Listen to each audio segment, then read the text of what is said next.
Dracula 400 साल से अपनी मरी हुई पत्नी का इंतजार कर रहा था। वह हर साल अपनी पत्नी को ढूंढता रहता था कि शायद उसकी पत्नी का पुनर्जन्म हो गया हो।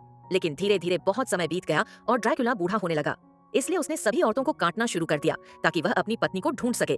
उसने एक ऐसा परफ्यूम बनाया जिससे वह किसी को भी अपने वश में कर सकता था। एक बार डॉक्टर ने मारिया नाम की एक वैम्पायर को पकड़ा।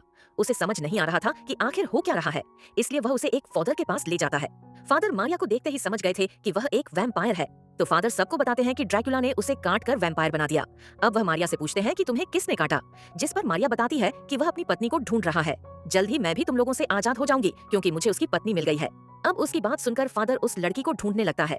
उसी समय ड्रैकुला को यह भी पता चल गया था कि उसकी पत्नी मीना का पुनर्जन्म हो गया है, इसीलिए ये सबसे पहले हॉस्पिटल आता है और यहाँ से वह मारिया को बाहर ले जाता है।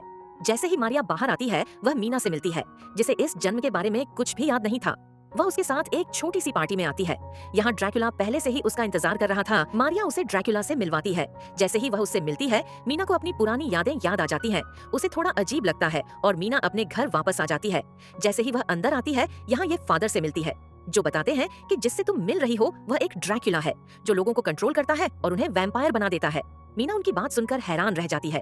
ये जल्दी से अपने कमरे में आती है। जैसे ही ये अंदर आती है, ये ड्रैकुला के बारे में सोचने लगती है। इसी बीच ड्रैकुला यहाँ आता है और उससे कहता है कि तुम मेरी पत्नी हो, मैं तुमसे मिलने आया हूँ। जैसे ही तुम मेरा हाथ थमोगी, तुम्हें सब कुछ याद आ जाएगा। जैसे ही मीना इसका हाथ पकड़ती है, इसे अपना अतीत पूरी तरह से याद आ जाता है। आखिर में इसकी सारी यादें वापस आ जाती हैं और यह उससे कहती है कि मैं तुम्हारे साथ रहना चाहती हूँ, इसलिए तुम मुझे वैम्पायर बना दो। अब ड्रैकुला न चाहते हुए भी इसे काट लेता है और यह उसे अपने साथ लेकर अपने महल में आ जाता है। इधर फादर अपनी टीम के साथ ड्रैकुला के महल के बाहर आते हैं और महल पर हमला कर देते हैं। ड्रैकुला गुस्से में सबको काटने लगता है। तभी यह फादर से मिलता है और फादर इससे कहते हैं कि हमारे पास तुम्हें मारने के अलावा कोई चारा नहीं है। ड्रैकुला कहता है कि लेकिन मुझे मेरी पत्नी मिल गई है, इसलिए अब मैं किसी को नुकसान नहीं पहुंचाऊंगा। इस पर फादर इसे याद दिलाते हैं कि तुम किसी को नुकसान नहीं पहुंचाओगे, लेकिन जिसे तुमने काटकर वैम्पायर बनाया है, वे इस दुनिया में तबाही मचा देंगे। अगर तुम मर गए तो सब पहले जैसे हो जाएंगे, क्योंकि तुम पर एक श्राप है। तुम्हारे मरते ही यह श्राप हट जाएगा।